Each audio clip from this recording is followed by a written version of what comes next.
نحمده ونصلي على رسوله الكريم اما بعد الحمدللہ بخاری شریف کی آخری حدیث اور آخری باب کا اہم درس ہم سب نے سنا ہے۔ الحمدللہ اللہ تعالیٰ کا بڑا فضل و کرم ہے۔ اس درس میں طلباء اور علماء کے لیے بہت عظیم الشان نصیحتیں اور راہ عمل کا بیان بڑی خوبی کے ساتھ جامعیت کے ساتھ ہو چکا ہے۔ اب کسی مزید اس پر اضافے کی ضرورت محسوس نہیں کرتا۔ البتہ یہ اختتامی تقریب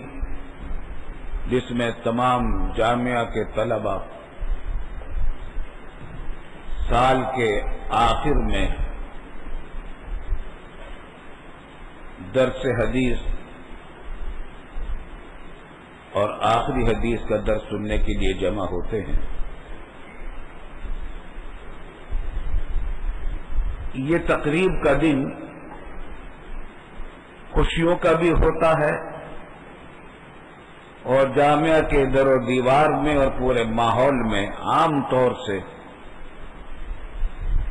عید کا سا منظر نظر آتا ہے، کیونکہ تعلیمی سفر سال بھر کا مجاہدے کا سفر ہوتا ہے، مشقت کا سفر ہوتا ہے، اساتذہ کے لیے بھی بڑا مجاہدہ رہتا ہے سال بھر، طلباء کے لیے بھی بہت بڑا مجاہدہ رہتا ہے سال بھر، اور یہ اس کا اختتام ہونے پر فطری بات ہے کہ خوشی بھی اتنی ہی زیادہ ہوتی ہے۔ لیکن ساتھ ہی یہ دن اس بات کا بھی اظہار کرتا ہے کہ جامعہ کے تمام طلباء کا آج اجتماعی یہ اجتماع اس سال کا آخری اجتماع ہے، اور اس سال بہت سارے طلباء فارغ التحصیل ہو کر ہم سے رخصت ہو جائیں گے، اور کچھ طلباء ایسے بھی ہوں گے کہ فارغ التحصیل ہونے سے پہلے ہی کسی اور درجے کے ہیں مگر وہ دوسری جگہوں پر چلے جائیں گے۔ تو یہ خوشیوں کا دن بھی ہے اور ایک لحاظ سے مفارقت کا دن بھی ہے۔ اس وجہ سے ایک قسم کا غم بھی اس دن کی خوشیوں کے ساتھ آتا ہے۔ لیکن آج ایک انتہائی شدید غم اور بہت بڑا صدمہ اور انتہائی دردناک المیہ جامعہ میں یہ پیش آ گیا ہے، جیسا کہ ابھی آپ شیخ الحدیث مولانا محمد تقی عثمانی صاحب کے درس میں سن چکے کہ ہمارے دور حدیث کا ہونہار طالب علم جو گزشتہ سال سے دارالعلوم میں زیر تعلیم تھا، موقف علیہ کا بھی طالب علم رہا، دور حدیث میں بھی اول سے آخر تک شریک رہا، اس کے ساتھی طلباء اس کے حسن اخلاق اور حسن کردار کی تعریف کرتے ہیں، وہ بھی آج اسی تقریب میں شریک ہونے کی تیاریاں کر رہا تھا۔ آج وہ بھی اب اس اختتامی درس میں شریک ہونے کی نہ صرف یہ کہ شریک ہونے کی تیاری کر رہا تھا، بلکہ اس کے خاندان میں ایک بڑی خوشی منائی جا رہی تھی۔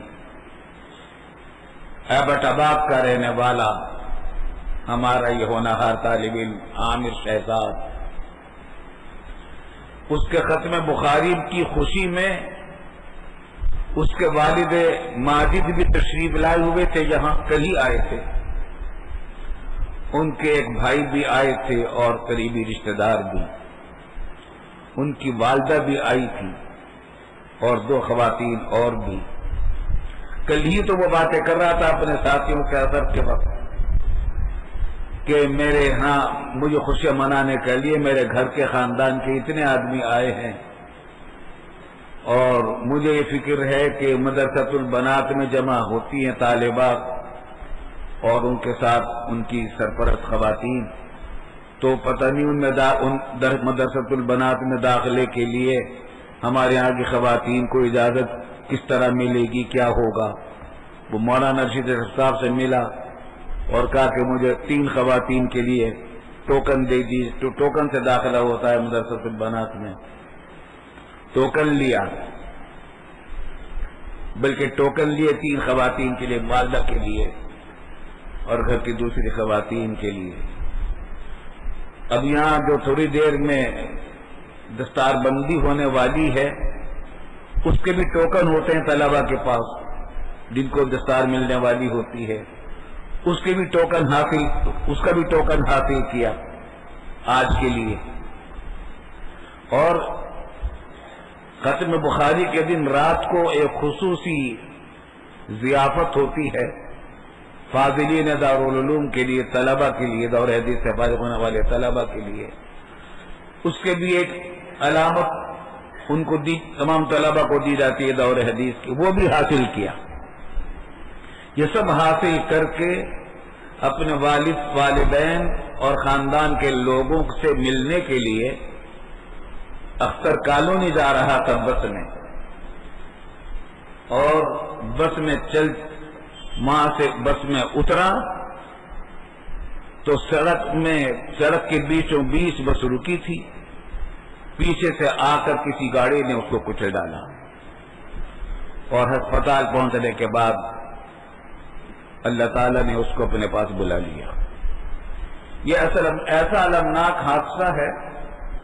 جامعہ کے لیے بھی بہت بڑا حادثہ ہے، اور مرحوم کے گھر والوں کے لیے، ماں باپ کے لیے، خاندان کے لیے ایسا بڑا دھچکا ہے کہ تصور سے رونگٹے کھڑے ہوتے ہیں۔ اللہ رب العالمین ہی کے فضل و کرم سے امید ہے کہ ان کے والدین کو اور گھر کے خاندان کے لوگوں کو صبر جمیل عطا فرمائے گا، ورنہ سچی بات یہ ہے کہ اس پر ماں باپ کے لیے صبر کرنا بھی آسان نہیں ہے۔ اللہ تعالیٰ ان کو صبر جمیل عطا فرمائے، لیکن ان کے لیے، ماں باپ کے لیے، ان کے خاندان کے لیے یہ بہت بڑی بشارت ہے۔ اللہ تعالیٰ نے اب ان کے اس ہونہار بیٹے کو، جس نے پوری جوانی علوم نبوت حاصل کرنے میں لگا دی، بچپن بھی، لڑکپن بھی، پورا سال اس نے مجاہدہ کیا، دور حدیث کی تعلیم میں پورا بھرپور حصہ لیا، اور وہ اللہ کے راستے میں نکلا ہوا تھا، پردیس میں تھا، پھر حادثاتی موت اس کو ملی۔ 2 وجہ سے اس کو شہادت کا درجہ ملا ہے۔ ماں باپ کے لیے یہ بہت بڑی بشارت ہے کہ ان کا بیٹا شہادت کے درجے پر فائز ہوا ہے۔ اس کو جو یہاں انعامات ملنے والے تھے اس سے بدرجہ زیادہ کن کی انعامات سے اللہ تعالیٰ ان کو نوازنے والا ہے اور نواز رہا ہے انشاءاللہ، اس کا ہم تصور بھی نہیں کر سکتے، آپ بھی تصور نہیں کر سکتے۔ بس ہم دعا ہی کرتے ہیں کہ اللہ تعالیٰ اس کے درجات بلند سے بلند تک فرمائے، اور ان کے خاندان کو، ماں باپ کو، بہن بھائیوں کو اور خاندان کے سب لوگوں کو صبر جمیل سے نوازے اور فلاح دارین عطا فرمائے۔ ہماری سب کی دعا ہے، اور آپ سب حضرات سے بھی درخواست ہے کہ اس دعا میں عامر شہزاد کو اور اس کے خاندان کے لوگوں کو اپنی دعاؤں میں آئندہ بھی یاد رکھیں۔ اللہ تعالی ہمیں اس کی توفیق عطا فرمائے۔ لیکن ایک بات اور ہے جو ہمارے معاشرے کے لیے ہمارے معاشرے کی چغلی کرنے والی ہے. اب بس والے نے کیوں اس کو سڑک کے بیچوں بیچ اتارا؟ سڑک کے کنارے پر کیوں نہیں اتارا؟ وجہ یہ ہے کہ ہمارے یہاں پورے تقریباً تمام شہروں میں یہ مصیبت رواج بن گئی ہے کہ فٹ پاتھوں کے اوپر دکانداروں کے قبضے ہیں اور سڑک کے کناروں پر ٹھیلے والوں کے قبضے ہیں،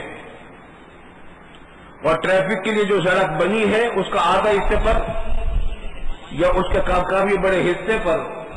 ٹھیلے والوں کے قبضے ہو جاتے ہیں. نتیجہ یہ ہے کہ جو تھوڑی سی جگہ باقی بچتی ہے اسی میں ٹریفک گزرتا ہے، اسی میں پیدل چلنے والے گزرتے ہیں. بس والے بھی مجبور ہے کہ سڑک کے بیچوں بیچ اپنے مسافروں کو اتاریں.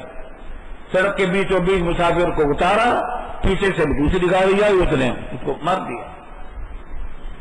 یہ المناک صورتحال ہمارے تقریباً تمام شہروں میں پھیلی ہوئی ہے. ہم نے دنیا میں کہیں ایسا نہیں دیکھا، ایسی افراتفری سڑکوں کے اندر کے فٹ پاتھوں پر دکانداروں کے قبضے ہوں اور سڑکوں کے کنارے پر ٹھیلے والوں کے قبضے ہوں اور پیدل چلنے والوں کے حصے میں وہ جگہ آئے جہاں گاڑیاں گزر رہی ہیں. ٹریفک بھی جام اسی وجہ سے ہوتا ہے. نہ ہمارے یہاں کا قانون اس کو روک رہا ہے، نہ قانون نافذ کرنے والے اس کو روک رہے ہیں، اور نہ سیاسی رہنما اس بات پر توجہ دے رہے ہیں، نہ حکمران اس طرف خیال کر رہے ہیں. مگر دیکھیے کتنی بڑی تباہی اس سے آ رہی ہے. اور میں تو بہت پہلے بھی بار بار عرض کرتا رہا ہوں، آپ کے جمعہ میں بھی میں نے عرض کیا تھا کہ اس سے ڈرے دکاندار کہ دکان اپنے جو دکانوں پر جو فٹ پاتھوں پر جو قبضہ کرتے ہیں، حدیث میں آتا ہے کہ جو شخص بارش بھر کسی زمین پر ناجائز قبضہ کرے گا، اللہ تعالیٰ قیامت کے دن اس کو 7 زمینوں میں دھسا دیں گے. چند روزہ زندگی کے لیے، چند روزہ فائدوں کے لیے مخلوق خدا کو اتنا ستانا اور اپنے اوپر آخرت کی اتنے عذاب کو کی وعید کے باوجود اس خطرناک جرم کا ارتکاب کرنا انتہائی خوفناک بھی ہے اور شرمناک بھی ہے اور حیرتناک بھی ہے. اس طرح میری درخواست ہے، حالانکہ آج یہ ختم بخاری کا موقع ہے، عوام کا اجتماع نہیں ہے جہاں یہ بات کہنے کی ہوتی، عوام کے اجتماع میں بھی کہتا رہتا ہوں، لیکن میری درخواست اس وجہ سے ہے کہ یہاں الحمدللہ علماء کرام کا مجمع ہے اور بااثر شخصیات کا مجمع ہے. مجھ سے میری درخواست ہے کہ اس برائی کے خلاف قلم بلند کریں، آواز بلند کریں. جن ذرائع سے اس برائی کو روکنے کے امکانات ہوں اس برائی کو روکنے کی کوشش کی جائے. ایک بات تو عامر شہزاد سے متعلق عرض کرنی تھی، اور دوسری یہی جو خرابی ہمارے معاشرے میں پھیلی ہوئی ہے اس کے بارے میں، اور آخری بات وہی ہے جو ابھی آپ درس میں سن چکے ہیں اور اسی پر ہمیں بات کو ختم کرنا ہے، اور وہ یہ کہ اعمال کا وزن ہونے والا ہے، جیسے کہ بہت تفصیل سے آپ پڑھ چکے. اور امام بخاری نے اسی بات اس حدیث کو ذکر کیا کہ فارغ ہو رہے ہو تو یہ پیغام بھی لے کر جاؤ کہ تمہارے اعمال میں اور تمہارے اقوال میں وزن ہونا چاہیے. اس سلسلے میں بس ایک حدیث میں آپ کو اور سناتا ہوں، وہ اسی کی تائید میں ہے اور اس کی مزید تفصیل بیان کرتی ہے، اور وہ یہ کہ رسول اللہ صلی اللہ علیہ وسلم کا ارشاد ہے کہ ماذئبان جائعان ارسلا فی غنم بافسد لها من حرص المرء علی المال والشرف لدینہ. 2 بھوکے بھیڑیے اگر بکریوں کے گلے میں چھوڑ دیے جائیں، وہ جتنا فساد اس بکریوں کے گلے میں پھیلائیں گے، چیر پھاڑ کریں گے اور تباہی پھیلائیں گے، وہ اتنی زیادہ نہیں ہوگی جتنی زیادہ دین میں تباہی پھیلانے والی 2 چیزیں ہوتی ہیں، ایک حب مال اور ایک حب جاہ. مال کا لالچ، مال کی طمع اور عہدے اور دنیا میں لوگوں پر اپنی برتری حاصل کر جاہ طلبی، تو مال طلبی، جاہ طلبی، مال کی محبت، حب جاہ، حب مال اور حب جاہ، یہ دو بڑے بڑے فتنے ہیں، اور یہ دو بھیڑیوں سے زیادہ خطرناک ہیں۔ بھیڑیے جو نقصان پہنچاتے ہیں بکریوں کے اندر، اس سے زیادہ نقصان یہ دین میں پہنچانے والے ہیں۔ تو اعمال، آج آپ نے حدیث پڑھی ہے کہ اقوال اور اعمال کا وزن ہوگا۔ اعمال تو ہم کر رہے ہیں، اقوال بھی کر رہے ہیں، دیکھنے کی بات یہ ہے کہ ان کے اندر وزن بھی ہے یا نہیں، اور وزن پیدا ہوتا ہے اخلاص سے۔ اور اگر حب مال ہے، ہمارا پڑھنے کا مقصد مال کمانا خدا نہ خواستہ ہو، یا شہرت کمانا اور لوگوں میں اپنی بڑائی ظاہر کرنا مقصود ہو، تو یہ حب جاہ ہے، اور یہ بھوکے بھیڑ یہ ہے جو ہمارے دین کو تباہ کر ڈالیں گے۔ اس لیے محنت بھی کرے آدمی، 20-20 سال گزارے پڑھنے میں، پھر پڑھانے میں، اور مجاہدے بھی کرے، اس کے باوجود پھر وہ دین سے خالی ہاتھ رہے، اعمال سے خالی ہاتھ رہے، ثواب سے خالی ہاتھ رہے، یہ کتنی بدنصیبی کی بات ہے۔ اور یہ خالی ہاتھ رہنا، ان میں دو چیزیں بڑی خطرناک ہیں، اور ایک حب مال ہے اور حب جاہ۔ اپنے آپ کو اللہ کے فضل و کرم سے آپ کوشش کیجئے، اس گناہ سے اپنے آپ کو بچائیے، اس تباہی سے بچائیے۔ اس سلسلے میں میری درخواست ہے، نصیحت ہے، اپنے درس میں بھی میں کہتا رہا ہوں کہ سوائے اس کے راستہ نہیں ہے آپ کے واسطے کہ کسی بزرگ سے، اللہ والے سے اپنے اصلاحی تعلق قائم کریں۔ دین نام ہے ادائے حقوق کا اور حفظ حدود کا۔ حدود کی پابندی، حدود پر عمل کیسے ہو، کس طرح نہ ہو، یہ بزرگوں کی رہنمائی کے بغیر ممکن نہیں ہے۔ بہت سارے علماء فارغ التحصیل تو ہو جاتے ہیں، لیکن کسی بزرگ سے اصلاحی تعلق قائم نہیں کرتے، نتیجہ یہ کہ خودرائی ان کا مزاج بن جاتی ہے، اور پھر حب مال اور حب جاہ اور طرح طرح کے فتنوں میں مبتلا ہوتے ہیں۔ وہ سمجھتے رہتے ہیں کہ ہم دین کا کام کر رہے ہیں، لیکن وہ دین کا کام نہیں ہو رہا ہوتا، وہ شیطان کے راستے پر چل رہے ہوتے ہیں بس اوقات۔ اللہ تعالیٰ پناہ میں رکھے۔ اس مصیبت اور تباہی سے بچانے کے لیے اپنے دین کو ضروری ہے، یہ بات ضروری ہے کہ اپنا کسی بزرگ اللہ والے سے اصلاحی تعلق ضرور قائم کریں۔ ہمارے والد صاحب رحمۃ اللہ علیہ بار بار تاکید فرمایا کرتے تھے، جب ہم فارغ التحصیل ہوئے تخصص کے لیے بیٹھے تو والد صاحب فرمایا کرتے تھے کہ تم نے فقہ ظاہر حاصل کر لیا، اب فقہ باطن حاصل کرنا باقی ہے۔ ظاہر کی اصلاح بھی ضروری ہے، باطن کی اصلاح بھی ضروری ہے، لیکن ظاہر کی اصلاح بھی بغیر باطن کی اصلاح کے نہیں ہوتی۔ ابھی تمہارا دین ادھورا ہے، باطن کی اصلاح کے بغیر نجات نہیں ہے۔ اس واسطے اپنے باطن کی اصلاح کی فکر بھی اب پوری اسی طریقے سے کرو جس طریقے سے کہ تم نے کتابیں پڑھنے کے لیے کی تھی۔ میری آپ سے بھی پھر یہ درخواست ہے، اپنے حالات کے اعتبار سے کسی شیخ کا انتخاب کریں، اور اس کا ایک طریقہ یہ ہے کہ حکیم الامت حضرت تھانوی رحمۃ اللہ علیہ کا رسالہ ہے قصد السبیل، اس کی تلخیص اور تسہیل والد صاحب رحمۃ اللہ علیہ نے کی ہے، اور وہ چھپائے خلاصہ تسہیل قصد السبیل کے نام سے۔ اس میں اصلاح، باطن کی اصلاح کے بارے میں بنیادی اصولی باتیں بتائی ہیں۔ اس میں یہ بات بھی بتائیے کہ شیخ کا انتخاب کس طریقے سے کیا جائے، کیسے شیخ کا انتخاب کریں، شیخ میں کیا شرائط ہونے چاہیے۔ ایسے شیخ کا انتخاب کیجئے جس سے آپ استفادہ بھی کر سکیں۔ اگر کسی ایسی جگہ ہے جہاں سے آپ استفادہ ہی نہیں کر سکتے تو بہت مشکل ہو جائے گی۔ تو کسی ایسے شیخ کا انتخاب کیجئے جس سے آپ استفادہ بھی کر سکیں۔ آج کل استفادہ کرنے کا ایک طریقہ پہلے سے ڈاک کا بھی تھا، اور اب تو ای میل وغیرہ بھی ہے، اور لیکن پھر بھی کوشش کیجئے کہ ایسے شخص ہو جس کی صحبت بھی آپ کو نصیب ہو، صرف خط و کتابت ہی نہ ہو۔ اگر ایسا ہو سکے تو بہت ہی اچھا، ورنہ کم از کم ایسا کہ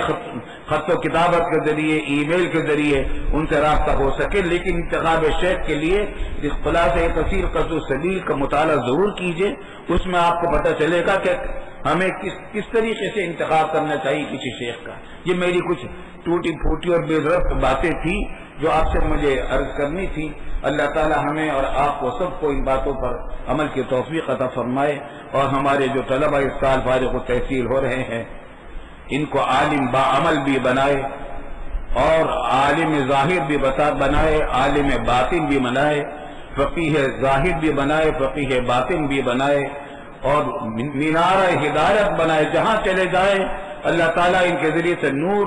دین اور سنت نبوی کا پھیلاتا چلا جائے، اور اساتذہ کی نے جن محنتوں اور محنتوں اور آرزوؤں کے ساتھ ان طلبہ کے ساتھ محنت پڑھائی کام کیا ہے، اللہ تعالیٰ اساتذہ کرام کی بھی خدمتوں کو قبول فرمائے، اور اساتذہ کی امیدوں اور مرادوں کے مطابق ان طلبہ کو بنائے، اور ان طلبہ کو اپنے ماں باپ اور خاندان کے لوگوں کی مرادوں کے مطابق بھی دین کی خدمت کے توفیق عطا فرمائے۔ وآخر دعوانا ان الحمد للہ رب العالمین۔